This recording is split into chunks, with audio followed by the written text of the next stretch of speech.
Hello दोस्तों। आज हम लाभ और हानि का एक क्वेश्चन पढ़ने जा रहे हैं जिसका आपके हिंदी क्या अच्छे से पढ़नी है। ठीक है। लाभ और हानि को क्या प्रॉफिट एंड लॉस कहते हैं। तो सुनो और ध्यानपूर्वक समझो। एक दुकानदार दो वस्तुओं पहली वस्तु यह है और दूसरी वस्तु यह है। दो वस्तुओं को सामान्य मूल्य पर मतलब एक ही मूल्य पर बेचता है। पहली वस्तु पर मतलब लाभ प्रॉफिट B1 कितनो है 20% है। ठीक है।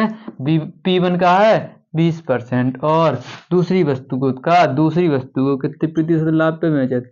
दूसरी वस्तु को P2 कितने में बेचत 25%। कितने 25% में लाभ पर बेचता है। तो पहली वस्तु का क्रय मूल्य मतलब पहली वस्तु को क्रय मूल्य मतलब क्रय मूल्य CP1 कितना है 10,000 रुपये। ठीक है। कितना है 10,000 रुपये। ठीक है। अब उसने क्या बात कर दी, तो दूसरी वस्तु का क्रय मूल्य ज्ञात कीजिए। माना दूसरी वस्तु का क्रय मूल्य, दूसरी वस्तु का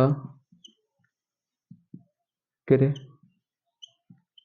मूल्य क्या है X मान लेंगे। क्या मान लेंगे X।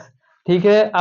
आपके सवाल में P1 दिया है P2 दिया है। ठीक है। पहली वस्तु को क्रय मूल्य दिया है लेकिन दूसरी वस्तु का क्रय मूल्य नहीं दिया है, तो वो क्या करना है निकालना है। और पहली लाइन में क्या लिखा है, दो वस्तुओं का सामान्य रूप से बेचता है। दो वस्तुओं को सामान्य मतलब विक्रय केवल एक ही राशि में। अगर 100 में बेचे तो दोनों वस्तु 100 में बेचे, अगर 500 में बेचे तो दोनों वस्तु भी 500 में बिके। अर्थात दोनों वस्तुओं का विक्रय मूल्य आपस में क्या है बराबर है। आपस में क्या है बराबर है। तो विक्रय मूल्य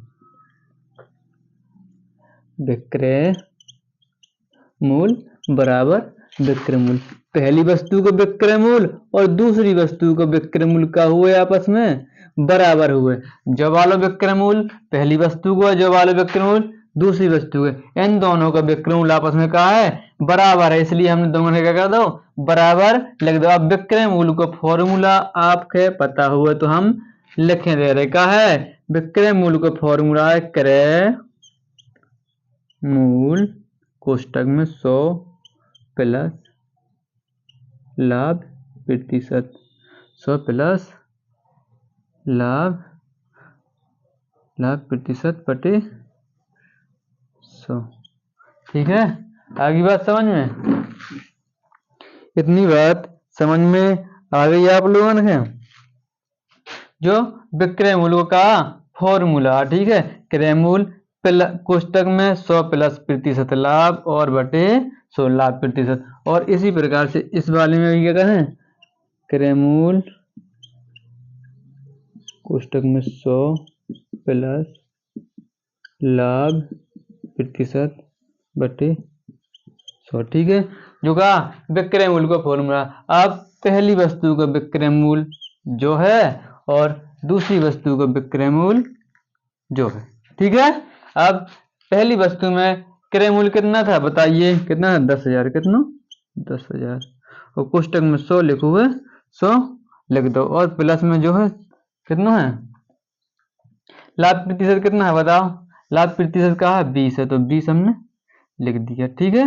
और बटे में कहा है 100 है तो 100 कर दे लिख दे। ठीक है। तो 400 से जो जीरो से जो जे जीरो आपस में दो जीरो से दो जीरो का हो जाए कट जाए। ठीक है। अब यहाँ पे हम लोगन ने क्रय मूल्य दूसरी वस्तु को क्रय मूल्य का मान लो तो x मान लो तो हम x रख दे हैं और 100 लिखो है 100 लिख दे हैं। इसमें लाभ कितना है 25% का है लाभ है और बटे 100 है तो हमने 100 लिख दो। ठीक है।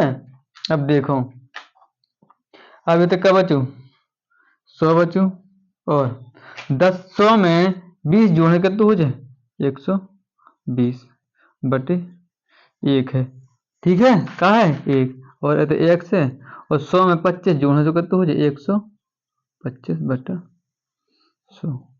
इतनी बात आप लोगों के समझ में आ जाना चाहिए। ठीक है, अब क्या करेंगे, कैंची गुणा, क्या कैंची गुणा करना है तो 1 को गुणा x और 125 में हुआ, 100 को गुणा 100 और 120 में हुआ, तो कर दो। 125 x बराबर का हो जाए 100 गुणा 100 गुणा 120। अब x बराबर हो जाए 100 गुणा 100 बटे 120 बटे 125। 125 गुणा में है तो कहाँ में जाओ है, भाग में, काय में, भाग में। अब जो काज है 25 से कट जाए तो तेरा है 4, जो 25 से कटे जो तो काज है ये आ जाए 5, कितना 5। ठीक है, अब का 5 को भाग जा में दें 120 में तो कितना आ जाते हैं 2 और 4 24। ठीक है, x बराबर 24 को गुणा 4 में करना है 16 और 8 1 9 गुणा 100 बराबर 9600 का हो जाए जो विक्रयमूल का है 9600 क्रयमूल निकल गया। ठीक है, दूसरी वस्तु को 9600 का हो जाए जो क्रयमूल निकल गया है। इस प्रकार से आपके जो सवाल समझ में आ जाना चाहिए। ये सब फॉर्मूला से बेस आधारित, मतलब फॉर्मूला पे आधारित क्वेश्चन है, तो आपके फॉर्मूला जी का याद रखने पड़े तो फिर आपके पक्षांतर करने वाला नियम पता होना चाहिए, तो आपके जो सवाल पूर्णतः समझ में आ जाएगा। ठीक है, आशा करते हैं आपके ये वाला सवाल या क्वेश्चन समझ में आ गया। अगर आप लोग हमारे चैनल में क्या है न्यू है तो हमारे चैनल को क्या करें, सब्सक्राइब कर लें और बेल आइकन की घंटी को जरूर प्रेस कर दिया करें, जिससे हमारा नोटिफिकेशन आपके पास पहुंच जाए। ठीक है, गुड बाय।